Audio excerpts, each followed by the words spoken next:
Switching gears right into the WDSU first warning weather. We're going to start with the tropics, take you from New Orleans all the way out to the Caribbean, where we're tracking potential tropical cyclone number 9. Always a good time to talk about what that means, potential tropical cyclone. So we're expecting the storm to become named, at least a tropical storm status, Helene, and it's expected to eventually be making landfall. It could be anywhere. It could be in Central America, it could be in Cuba, it could be other countries, but right now we're focused on the United States. So this is going to be moving through the Yucatan Channel, and Florida looks to be where the possibility of the landfall is most likely at this time.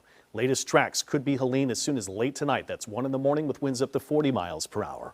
Moving through the Yucatan Channel, looking at Wednesday afternoon, moving into the Gulf as a Category 1, then strengthening to a possible major Category 3 by Thursday afternoon, making landfall in and around and near the Big Bend of Florida. Still a heavy rainmaker as it moves farther inland as it heads to Atlanta and Louisville. So just looking at the latest imagery to show if we can find some definition, some organization here.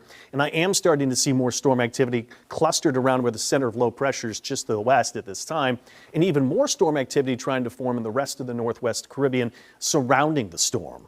So let's look at the favorability for what would increase the chance that this is going to strengthen and organize. Well, very warm water temperatures, 88 degrees. This is a forecast for the wind shear. Strong wind shear shown in those brighter shades of colors. The wind shear starts to go away, really decreases as high pressure moves through the Gulf.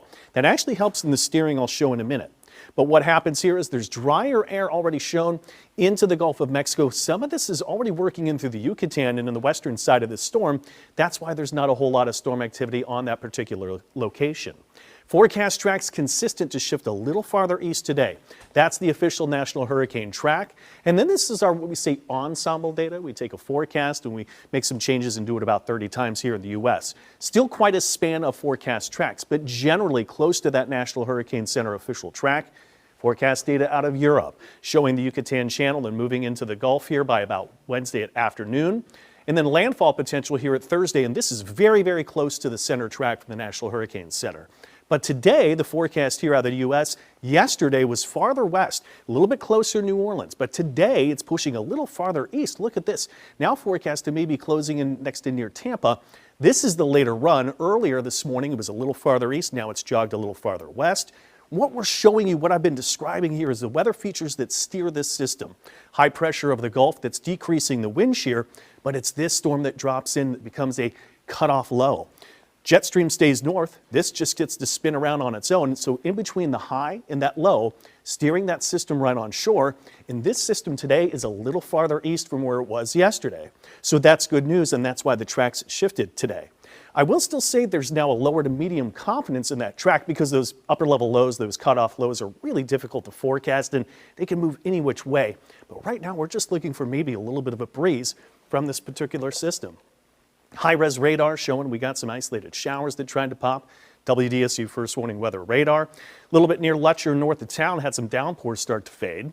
Jean Lafitte had some downpours here moving out to Lake Salvador. Those are pretty much gone. And just west of Thibodaux, Nahoma near Morgan City had some lingering showers there too. But for overall, just a couple isolated showers are pretty much done. Topped out at 90 today. This late summer heat still holds as the average high is now down to 87. You know, we began fall on Sunday, right? Temperatures right now anywhere from 85 to 88 around the lake. And we still hold on to this kind of core of the heat, but there is that interaction with the systems. That's the high pressure overhead right now that helps to steer the system and it moves east. Fronts associated with that too, also moving in. So as we get to tomorrow morning, temperatures not too bad. Maybe 68, 69 North Shore, some 70 South Shore to get started. Slim chance of an isolated storm to pop tomorrow. Give it a 10-20% chance. 90 degrees for the high temperature. It's about the same rain chances we've had the last couple days. Really small, isolated downpours.